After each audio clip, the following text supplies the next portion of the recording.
Mahatma Gandhi, Abraham Lincoln, Martin Luther King Jr. Can you tell me the similarities between these people? Yes, first thing is they are all famous and they all fought for the freedom of their people. What if I add Christopher Columbus, Albert Einstein,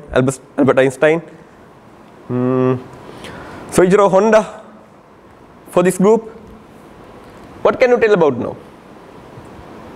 Fellow Toastmasters, invited guests, allow me to talk about this one common major characteristics which they had, which is believing that they could.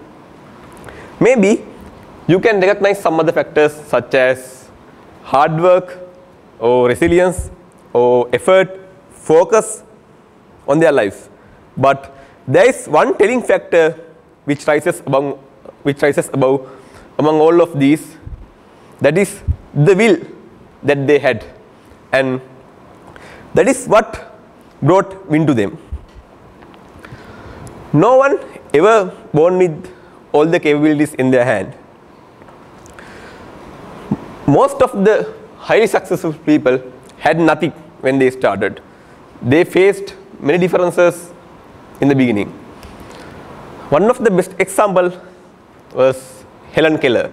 She was deaf and blind. She could neither hear nor see.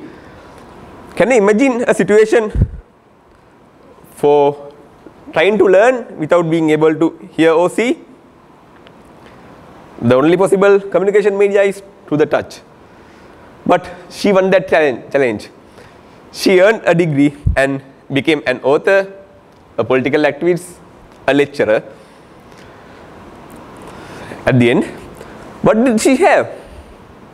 She had nothing but only the will.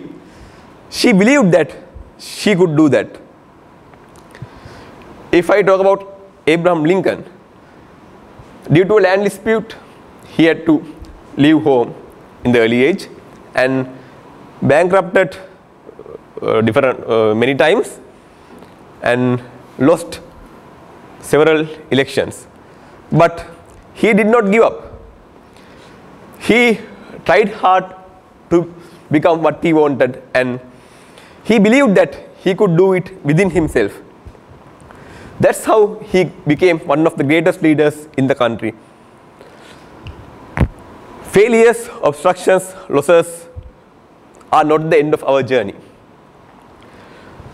We can learn something from that loss, and we can take a giant step toward our victory from that loss.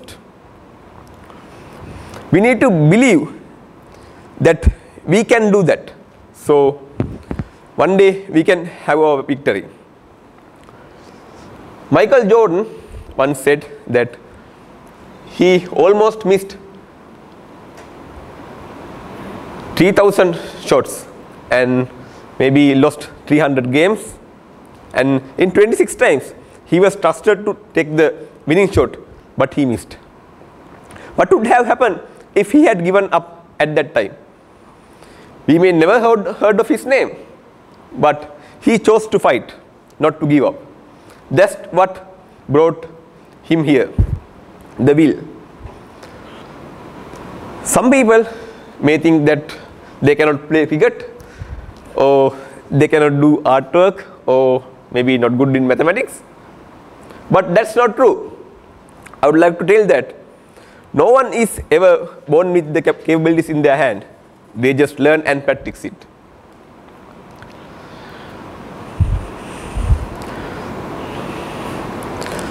Although you have heard enough of the elephants, I would like to tell that about the elephant mindset. It's an interesting story. The giant energetic elephant never tried to break the ropes which tied to them. Do you know the reason? When they were small, they were tied up with these ropes, and they were tried very hard to get rid of it. But at that time, they don't have that energy and they got wounded. After some time, they stop their work and they just give up. So when they grow, and even though they had enough energy or enough strength to break the rope, they never try it. That's the reason that the giant elephant is still tied with a small rope. What we can take from that, the mistakes or the failures which we had in the past doesn't say that we cannot do it in the future. If we have that will, or if we can try hard again and again, we can win the situation. Think of a situation that you are ready to play a game in a tournament, and suddenly somebody is telling you that your opponent is a highly ranked person in the country, one of best, and so on. Now what happens? You get depressed in your brain, in your inside. So even though you have enough talent to beat him, you cannot defeat him because you have already lost inside your heart. But if you believe that you can win, then you will receive all the energy what you need to win, and you will be able to accomplish that task. So the most important thing is the will. Actually, the recent researchers have shown that the state of the mentality will control our body. The different kind of hormones will release according to that our mental state. So if we have negative thoughts, then the energy we will receive is negative. They innovate our abilities. But if we have positive thinking, the energy we will receive is positive. So we can do everything we want. I would like to conclude my speech with a quote that I have heard first from my mathematics teacher in A-levels, which quoted originally from Vince Lombardi, a coach in USA. That is, life's battles don't always go to the stronger or faster man, but sooner or later, the man who wins is the man who thinks he can. Over to you.